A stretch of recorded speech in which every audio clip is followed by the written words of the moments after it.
నిరాశావాది ఎల్లప్పుడూ తన చుట్టూ నరకాన్ని సృష్టిస్తాడు.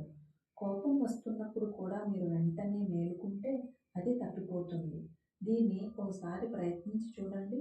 మీరు ఆవేశంతో ఊగిపోతూ చంపేయాలన్నంత కోపంతో ఉన్నప్పుడు వెంటనే చేతన స్థితిలోకి మారండి.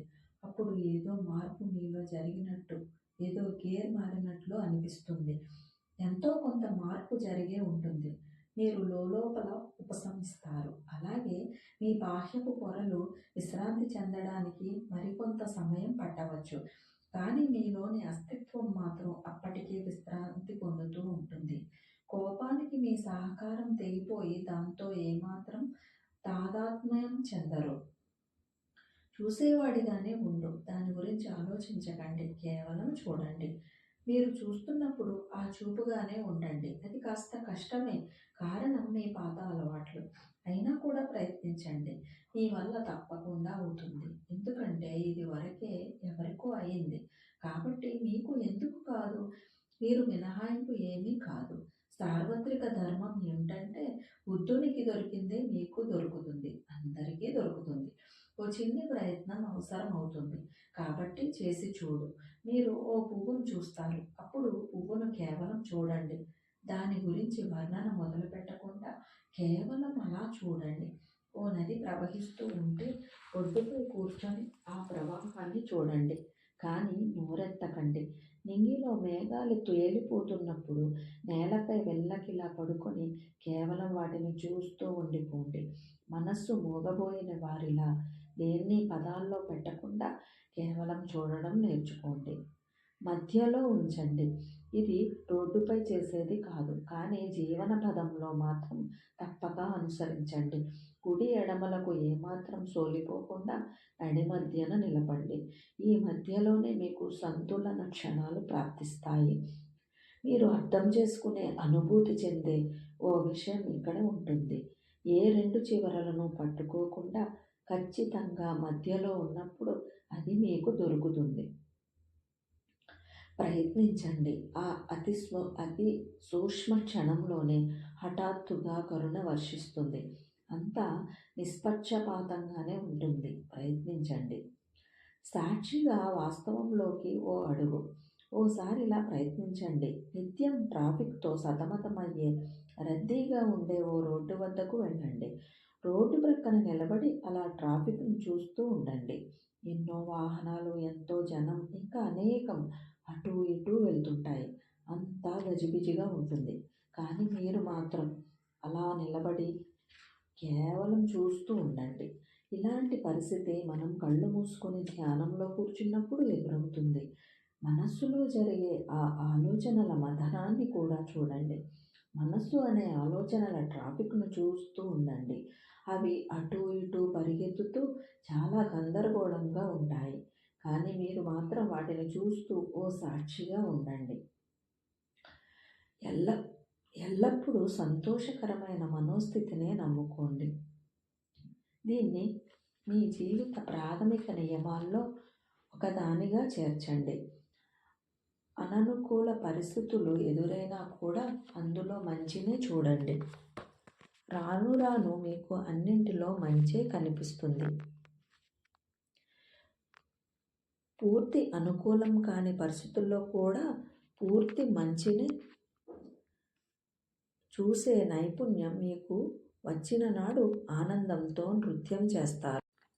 ప్రయత్నించండి. జీవితంలో ఓ కొత్త కోణాన్ని ఆవిష్కరించండి.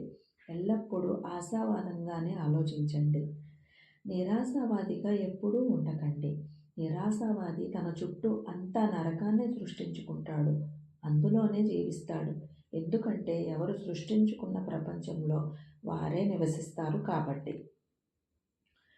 అణచిపెట్టడానికి కానీ వదిలిపెట్టడానికి కానీ శ్వాస ఒక యాంత్రిక వ్యవస్థ. మౌనం మాత్రమే నవ్వగలదు. ఎందుకంటే విశ్వజనీన హాస్యోక్తిని అది మాత్రమే అర్థం చేసుకోగలదు. అందువల్లే మీ జీవితం ఉట్టిపడే పండుగ అవుతుంది. మీ బాంధవ్యం ఉల్లాసకర ఉత్సవం అవుతుంది. అంతేకాక మీరు ఏది చేసినా అది ఒక పండుగే అవుతుంది. తిన్నా, తిరిగినా, మాట్లాడినా కుటుంబంతో కలిసి తిరిగినా, ఇంకా మీరు ఏం చేసినా కూడా అదొక సంబరమే. మీ బాహ్య ప్రపంచం మొత్తం సంబరాన్ని సంతరించుకుంటుంది. ఎక్కడ ఏమాత్రం పీడ ఉండదు. సాధారణంగా మీరు మౌనంలో ఉంటూ కూడా విచారిస్తుంటారు. కాబట్టి దుఃఖంగా ఉంటారు. మౌనం విచారాన్ని పారద్రోలుతుందనే నమ్మకం మీకు కుదరాలి. ఎందుకంటే విచారంలో కూడిన మౌనం వాస్తవ మౌనం కాదు. నిలువెల్లా తొణికిసలాడే సంబరమే నిజమైన మౌనానికి గీటురాయి. ఈ ఆనంద సంబరమే మౌనం యొక్క నిజమైన నైజం. మౌనంలో ఏది వాస్తవం, ఏది కాదు? నిజమైన మౌనానికి, నిజం కాని మౌనానికి మధ్య తేడా ఏమిటి? తప్పుడు మౌనం ఎప్పుడూ బలవంతంగా, ప్రయాసపూర్వకంగా సాధించింది అవుతుంది. అది ఏమాత్రం సహజసిద్ధమైంది కాదు. అది మీకు సంభవించలేదు. దాన్ని మీరే తయారు చేసుకుంటారు. అలా జరగాలని మీరు నిశ్శబ్దంగా కూర్చుంటారు. కానీ ఎంతో కలవరం, సంక్షోభం మీలో ఉంటుంది. అన్నింటినీ అణిచిపెట్టి మౌనంగా ఉండాలని ప్రయత్నిస్తారు. కాబట్టి నవ్వలేకపోతారు. దాంతో విచారగ్రస్తులు అవుతారు. ఇలాంటి స్థితిలోని మీ నవ్వు మీ మౌనానికి ప్రమాదకారిగా పరిణమిస్తుంది. అందుకే మీరు నవ్వరు. ఎందుకంటే నవ్వు దమనానికి, అణిచివేతకు వ్యతిరేకం. కాబట్టి నవ్వితే మీ మౌనం భంగం అవుతుంది కాబట్టి నవ్వకుండా ఉండిపోతారు. అణిచిపెట్టాలనుకుంటే నవ్వకండి. నవ్వారో లోపలిదంతా బయటకు వచ్చేస్తుంది. వాస్తవ మౌనం నవ్వుతో కలగలిసి ఉంటుంది. వాస్తవం కాని మౌనం సమసిపోతుంది. అణిచిపెట్టేవాడు లోతుగా శ్వాసించలేడు. అణిచివేస్తే శ్వాస లోతుగా పోదు. నవ్వుకు లోతైన శ్వాస అవసరమవుతుంది. నవ్వితే లోతైన శ్వాస విడుదలవుతుంది. అందుకే ఎవ్వరూ కూడా లోతుగా శ్వాసించరు. కేవలం పైనే శ్వాసిస్తారు. కొన ఊపిరినే పీలుస్తారు. ఎందుకంటే మీ చిన్ననాటి నుంచి ఎంతో అణిచివేస్తూ వస్తున్నారు. కాబట్టి లోతుగా శ్వాసించలేరు. ఒకవేళ మీరు లోతుగా శ్వాసిస్తే మీలో భయం పుట్టుకొస్తుంది. కామం, నవ్వు, కోపం శ్వాస ద్వారా అణిచివేయబడుతూ ఉంటాయి. శ్వాస అణచివేయటానికి కానీ, విడుదల చేయటానికి కానీ పనిచేసే ఒక యాంత్రిక వ్యవస్థ. దేన్నైనా మీరు అణిచివేయాలని ప్రయత్నించినప్పుడు శ్వాసను గాఢంగా, లోతుగా తీసుకోలేకపోతారు. మీ శ్వాస లోతుకు చేరుకోలేకపోతుంది. ఎందుకంటే పొట్ట లోతుల్లో అది అణిచివేయబడుతుంది కాబట్టి. మీరు నిజంగా పూర్తి స్థాయిలో నవ్వినప్పుడు పొట్ట కంపిస్తుంది. ఎప్పుడైతే పొట్ట విశ్రాంతంగా ఉంటుందో అప్పుడు అక్కడ అణిచివేతలు నిల్వ ఉండే అవకాశమే ఉండదు. మౌనం నవ్వుగా వికసిస్తుంది. ధ్యానం మిమ్మల్ని మౌనానికి కొనిపోదు. మౌన ఆవిష్కరణకు అవసరమయ్యే స్థితిని మాత్రమే ధ్యానం సృష్టిస్తుంది. మీకు మౌనం ప్రాప్తించినప్పుడు జీవితంలో సహజ సిద్ధమైన నవ్వులు విరబూస్తాయి. మీ చుట్టుపక్కలంతా సజీవ ఉత్సవం నెలకొంటుంది. అప్పుడు మీలో ఈ భౌతిక, లౌకిక ప్రపంచాల నుండి తప్పించుకుపోవాలనుకునే విచారాలు కానీ, వాటిని చూసి కృంగిపోవడాలు కానీ, భయపడడాలు కానీ ఏమాత్రం ఉండవు. మిమ్మల్ని చలింపచేయడం వాటి వల్ల కాని పని. నవ్వే మౌనానికి సూచన.